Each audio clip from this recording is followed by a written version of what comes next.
Hey YouTube, and welcome back to the replay coverage of Salt Mine 3. We are going to be watching the European games that we weren't able to stream live. They happened over on twitch.tv/Rizzo if you guys want to go check out the VOD. We're going to be releasing these in schedule, with Johnny Boy releasing the other matches that were played in these rounds alongside our NA matches as well. So it starts with TRK versus Nass, which is one of the two upper bracket semifinals for the players who finished top 4 in points.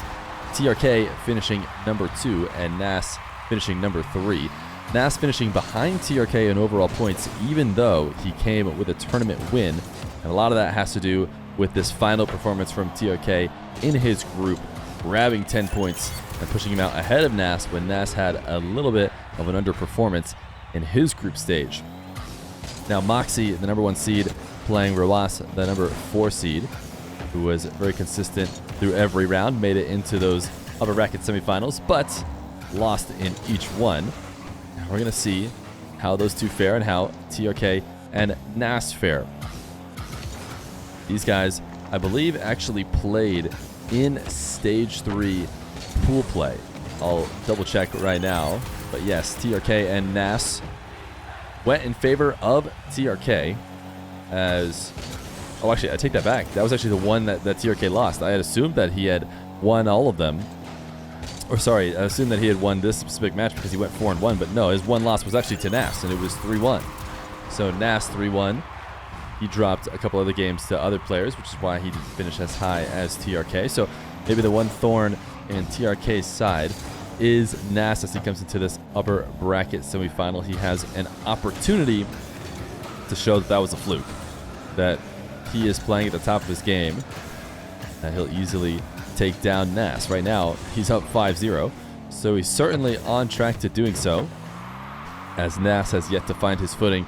Nass is a guy who has really improved so greatly in terms of his 1v1 performance and maybe even his threes. We haven't had a chance to see him in threes just yet, but right before Salt Mine is right when he started to peak, so it was great to see Nass have so much success and even come away with a tournament win.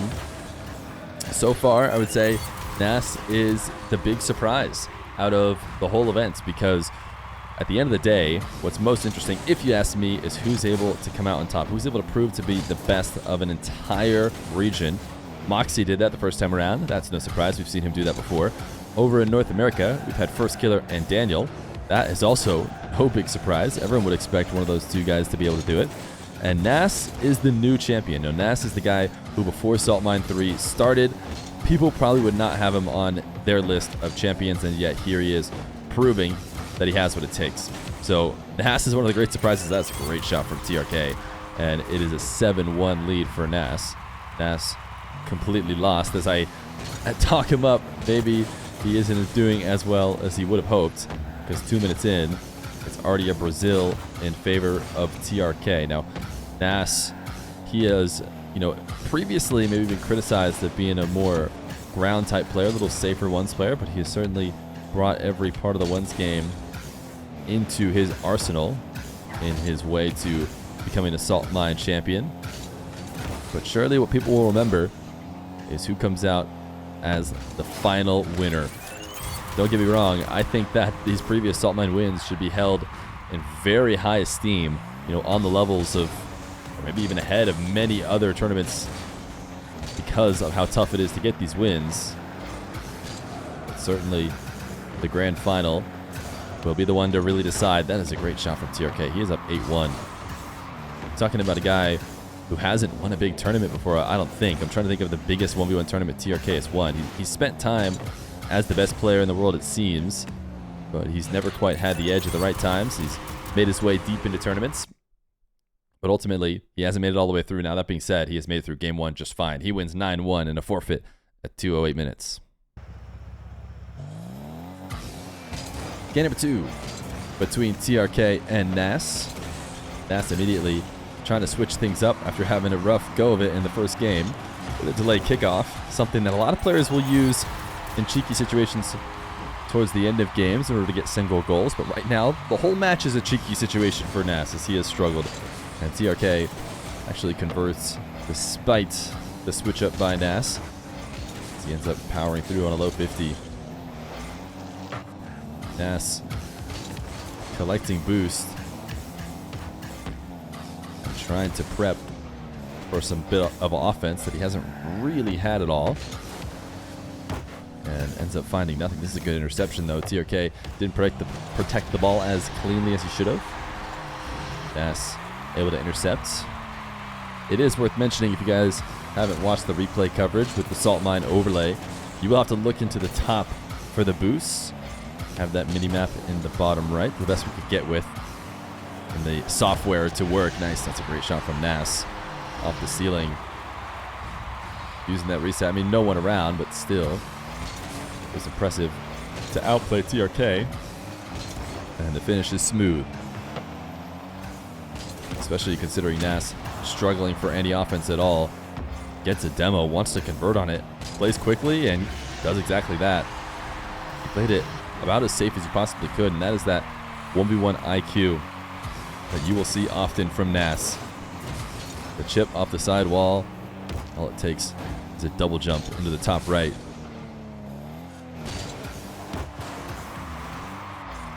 trk going to be able to easily get this save, though, as both players reset on boost. It is a passive shadow, one that will often get you bumped, but trk doesn't need a bump. He chips the ball up and uses his second flip late. It gives the ball a ton of power past the shadowing defender. He wants a kickoff goal as well. Going to put this, attempting to put it in the sweet spot, I should say. All right, crossbar down, just a bit too high, allows Nass not to have to jump. Nass guiding this one into the air. trk, I mean, I think Nass is probably surprised that trk is really trying to stay on ball. He willingly backs off and allows trk to get a touch because I think he saw this coming. He saw a situation where he gains control anyways, eventually happening, and it's much safer than trying to beat trk. When you see a defender on low boost going gung-ho, the only way you can make it worthwhile for them is by diving and getting beat. Now all of a sudden it was smart of them to go, but if you back off, they're almost certainly going to hand you the ball. Being said, Nass wasn't able to convert on his opportunity, and trk will tie it up. 3-3 at 3 minutes left. Certainly a better game so far for Nass, who has all the field in the world ahead of him. And he'll take to the skies. trk pre-jump. Nass pulling off to get a 50. And I think he needed to pop that ball a little bit higher if he wanted a smooth take off the side wall. Instead, he's forced to go back down to the ground. trk is flopping in net, but actually protects this. I think because of the way that Nass was turning around outside the net, he never felt like he could turn and dive, but it works out for him anyways. trk ends up feeling the pressure and wants to dive to cover some space. He can't do so. That is a rarity here in 1v1 nowadays. A kickoff one directly into the net. And a 5-3 lead for Nass. Another kickoff win. As we're halfway through. Nass looking to bounce back. He will start an air dribble from the midfield line. Great movement on the resets. trk, reactive defense off the kickoff. Not a ton of boosts to work with. Might have had no choice but to play reactive. Wavy seeing trk at the midfield. Wavy, hold on, I said Wavy. Nass not going to take the ball over to trk. Just got done recording all of North America and watch partying EU, so that's probably where the Wavy snuck through. trk didn't score on the first attempt, gets the demo, and of course it's going to be so calm and collected when it comes to guiding the ball to the net. The worst player with less control maybe struggles. Not trk. Kickoff into the blue half. He sees Nass on little boost, so he takes the ball to the top of the arena. What a shot. The wave dash to the bottom right. I mean, he was threatening everything. Ends up booming the ball away from the defender. There's not really much Nass can do. How many options trk has. Nass gonna bump trk now, and I don't think he gets back in time. Yeah, trk set up that interaction such that he was gonna have or boost after the play. That's all that was needed. So it's a tie game between Nass and TRK. As Nass collects the midfield boost and uses every last bit of it just to catch back up to the ball, which means the advantage he was hoping for isn't really there. It's just back to a neutral position. Now Nass swinging around the ball at the midfield. He just absolutely called TRK's bluff. Earlier, when we even talked about it, Nass kind of backing off when TRK on low boost comes to stay involved in the play when maybe he shouldn't. This time Nass switches it up in a position where he could maybe back off and let TRK, you know, make a touch in his direction. He instead dives, expecting TRK to make the slow play. And it's just being one step ahead really from Nass. TRK, a kickoff goal. And he ties it right back up. Nass diving. Wants to get the ball off the top of TRK's car. I think that's a good idea, considering any sort of recovery that happens afterwards, he will have the better of because he has boost. TRK has none. Trying to use zap dashing to recover now. Try and stop TRK. Oh my goodness, watching it from the defensive perspective. And there's just nothing you could do. I mean, Nass, he rotated well to get back in net, but he was never going to be able to stop that powerful of a shot. It's a delayed kickoff for Nass, and oh my goodness, TRK just passed him the ball. TRK was trying to get back into the play. I mean, sometimes players try and, you know, make possession plays into their own back corners, but surely he must have realized that Nass was ahead of him because he just assisted the tying goal with 11 seconds left to go. TRK, big pop. Likely has one more chance. That's a good bounce for him out to the midfield. A double jump, and Nass sends it into the ground, and it's 8-8 overtime. Nass, not the purest of kickoff wins, but I would say a kickoff win nonetheless, as he is going to get first possession. He's forced to take it back to his goal line in order to start his dribble.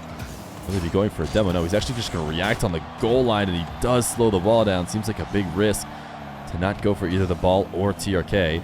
Instead, just purely reactive. Banked on the fact that the power wouldn't be there. And ultimately, he was right.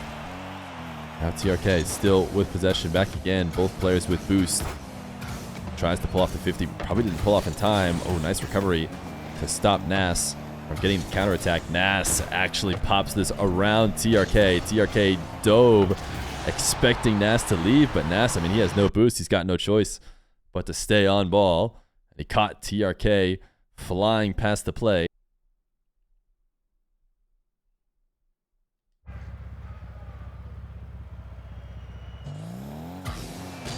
Game number 3 between TRK and Nass.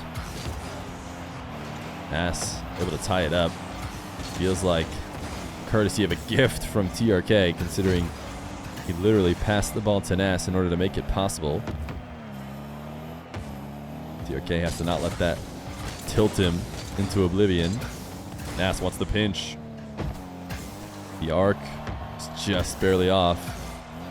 TRK probably has a save if it's a bit farther down. I don't think he plays it as wide. Probably rushes to net, clears the ball. He noticed it was too high, so didn't have to sprint back home. Pre-jump by Nass, and wow, TRK just completely stops. What a read by Nass.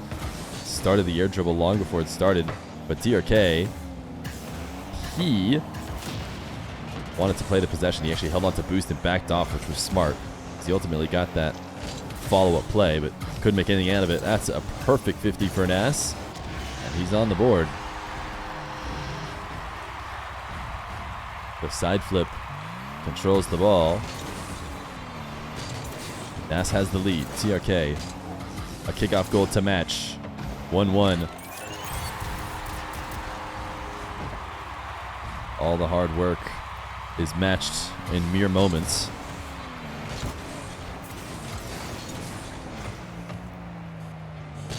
Nass cannot deny this opportunity for an air dribble. The ball bouncing too high to really play anything else, so he has to go up to try and make something out of it. Isn't able to right away, and TRK looking to play the angles where Nass cannot intercept him. Also beats the plate quick enough, so there's no recovery. So, you know, there is a world in which he kind of played it off the wall, back corner, and then into the net. But he was just shy of that. And Nass, wow, what a flick. Almost a perfection on the flick, but he does miss a bit high. He's able to get the follow-up, so still rewarded with a 2-1 lead.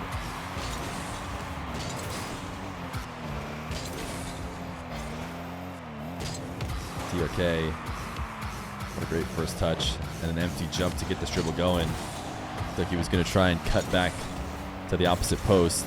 Ultimately, went for a 50 on the ground. Nass thinking better of trying to greet out that angle. You could tell for a moment he was thinking, can I just jump up, get this tight angle, score before TRK even has a chance. Downside of that is it's a very all-in play.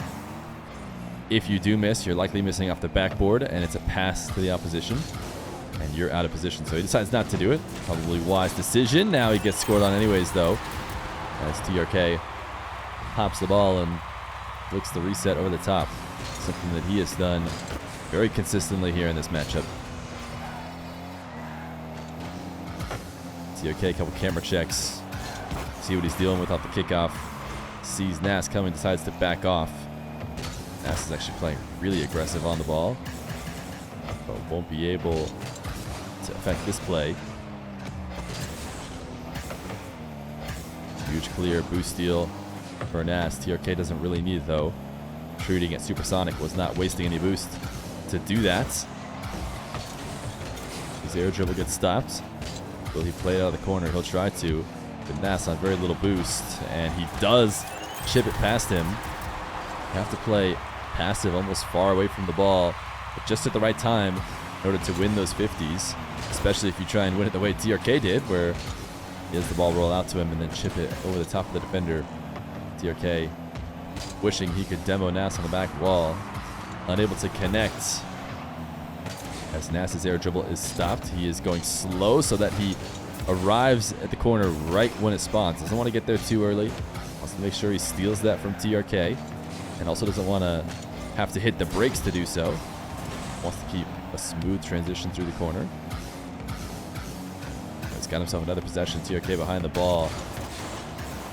Felt like the position maybe could have been a bump. TRK swinging wide of that opportunity.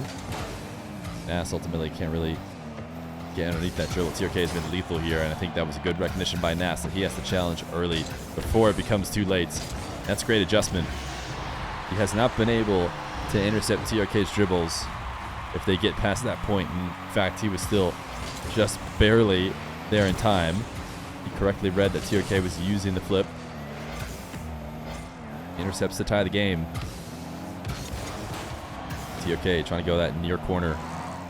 Nass sends it across. Not a ton of boost, but he's going to wall dash to stick with the play. And that flick is not what he was hoping to end with. I'm sure he was hoping to put TRK into net, delay his counterattack at least a little bit, but instead it'll be a TRK attacking with full boost. Nass bouncing, and yeah, it all comes down to the flick. The way TRK is converting on possessions like those, I think Nass knew what he was in for when his flick was not good enough. And what I mean by that is he never planned on scoring. He didn't want to score necessarily. Well, of course he does, but he understands there's a good chance he won't. Just needs TRK to make a real save and get actually pushed out of position. If you just drop it to him, he knows TRK will do the work to get the goal. Nass down one with 10 seconds. Might have one last opportunity. TRK decides to turn and dive with low boost. Now both him and Nass have low boost, but actually Nass is the one to reset first. TRK backing off the ball. Nass, does he want the urgeable bump? It's not going to matter. TRK cuts it off early. And now Nass has the onus of trying to keep the ball in the air, and there's no way he's going to be able to do that after using his boost to get up for the aerial. So the ball will hit the ground, and TRK will take a 2-1 lead. Game number 4. TRK and Nass. TRK 1 game away from advancing to the top 4. Nass trying to recreate that match he had in pool play against TRK. In no other form of the tournament would you have to get a win like that in pool play and then be matched right back up against them in the playoffs. But this is a cumulative point system across the whole Salt Mine 3 in order to get these seeds. That has resulted in him having to beat somebody twice. Sometimes that can be the toughest thing to do. Get a win against somebody twice in a row, or multiple times in a row, as they start to learn your tendencies. Nass has a 1-0 lead, though, in game number 4. And has this ball falling on target to make it 2-0.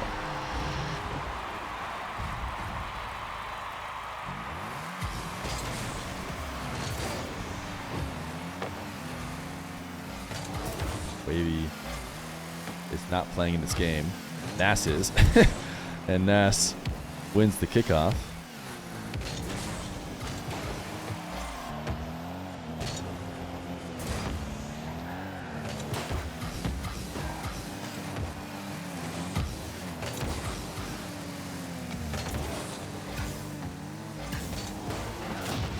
Demo from TRK onto Nass. Respawn for Nass.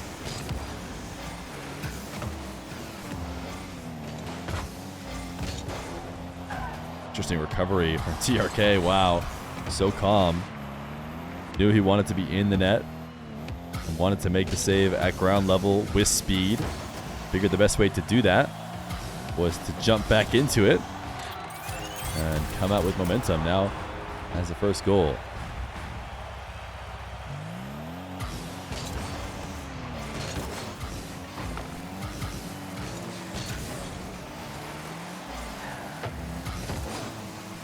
TRK booming clear.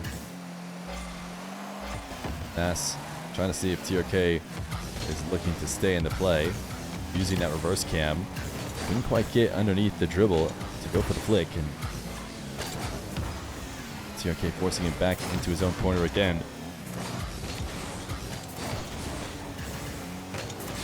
Nass wants a demo. He's out of boost.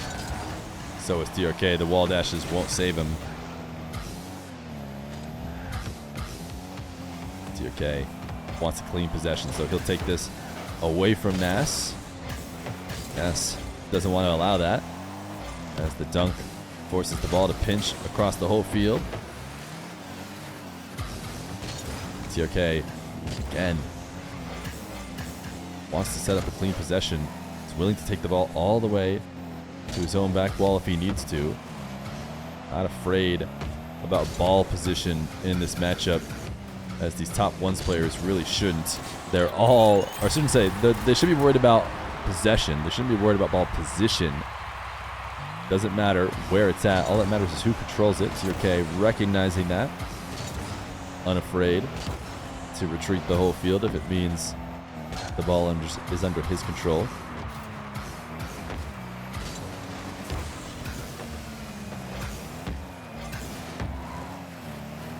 TRK, he had a boost advantage there. I wonder if he maybe didn't recognize how much he did. If he knew Nass was completely on 0, he could have gotten to a position that Nass could not physically get to no matter what he did, and outplayed him from there.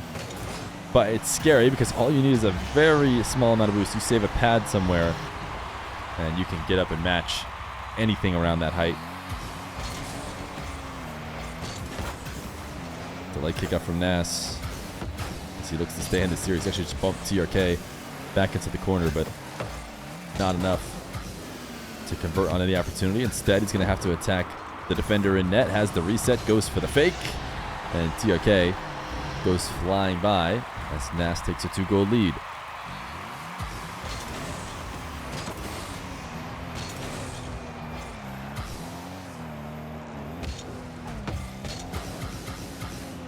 TRK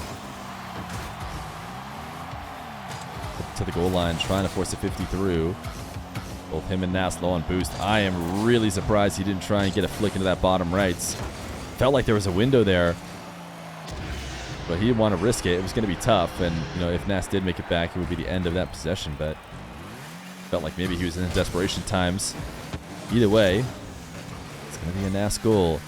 55 seconds, fake kickoff from Nass in order to get a predictable possession.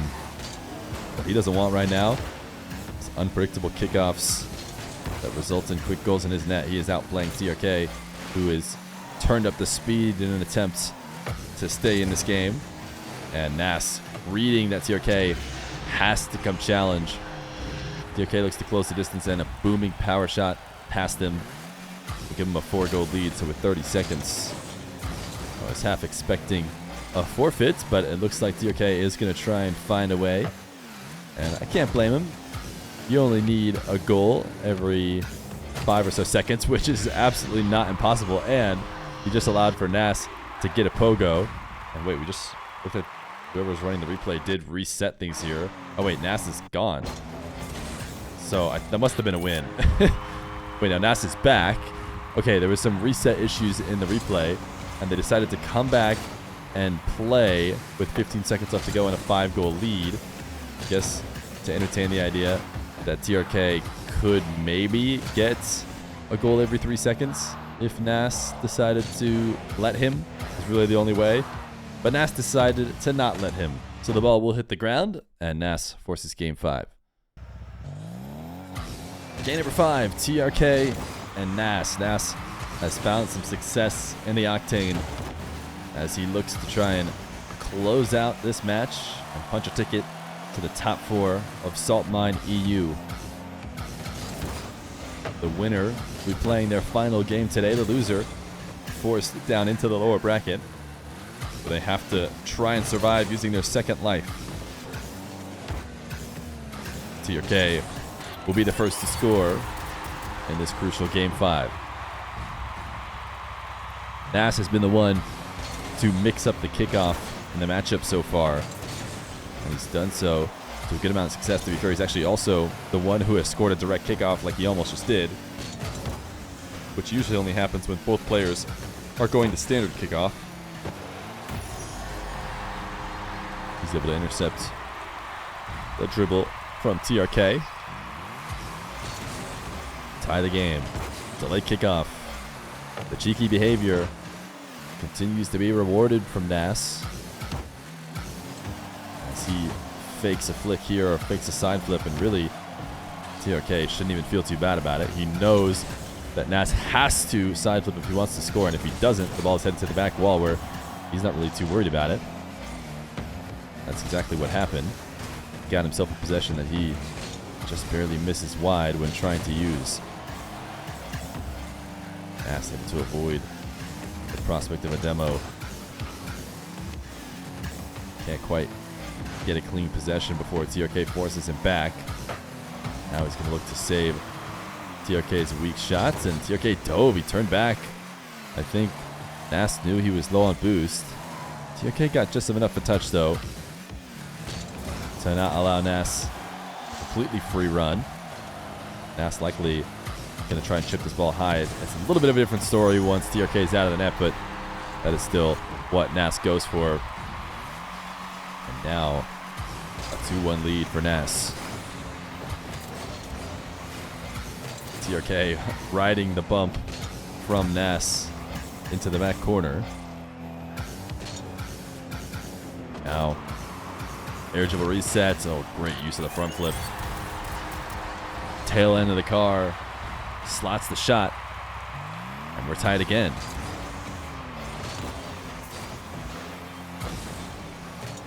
Nass trying to use the wave dash bump to create an opportunity. And he does still. He doesn't get the immediate kickoff goal, but he has a nice possession. TRK pre-jumps, floats forever, and then actually goes back down to the ground, deciding that that's the place he needs to be to make the save. And he actually was sort of correct. Nass ends up going for the ground pinch, reacting to that defensive play.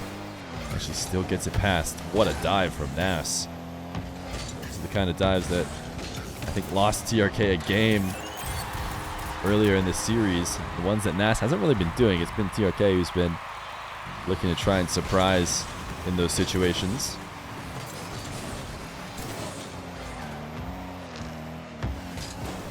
TRK forced to jump to avoid the prospect of a demo. Saw Nass swinging around the back line.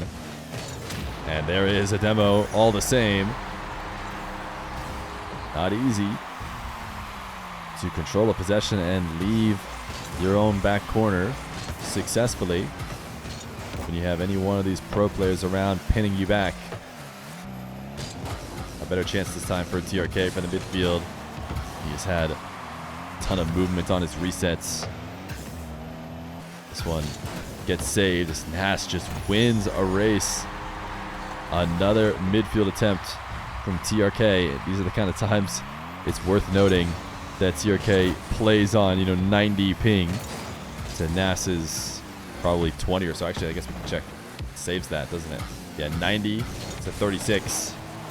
Are those relevant in these midfield races for the ball that have happened so many times? It might be. But it's not like that's anything new for TRK. He's had to deal with that for a long time and wins those challenges all the time, even with that disadvantage. TRK getting a little help from Nass to clear this ball as Nass forces TRK up the wall. Ultimately still gets possession. And now has a reset. Far off target. Has to use the flip in order to score. Makes it easier for Nass to defend. Right now, all of this nonsense in the midfield, though, is favoring Nass as he has the lead with a minute left to go. TRK is a dribble. Nass swinging wide and then trying to come back to net. Leaves an opening behind him.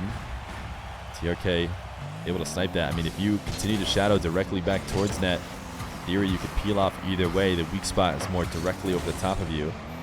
Nass didn't want to do that. Players often want to save at an angle across the net. So that's what Nass set up, but that leaves a window behind you very often. TRK found it. Now Nass in control of possession, just needs to be safe with 35 seconds left to go. The last thing he wants to do is give the ball away, and yet here he is playing with supreme confidence on his dribble. The side flip touches the ball multiple times and gives himself the edge. Now a kickoff win. He's going to make it 7-4 with 27 seconds. We saw TRK try and play down 7-2 with a similar amount of time. So I have to imagine he's going to look for answers here late in this series, but a fake kickoff is exactly what the doctor ordered for Nass, because he has played the kickoff game, the kickoff meta of the ones world right now, much better than TRK has in this series. And the back off on the kickoff wastes all the necessary time in order to win the series. One final bump on TRK will be enough, and the ball rolls to a stop as Nass advances into the top four. TRK sent down to the lower bracket.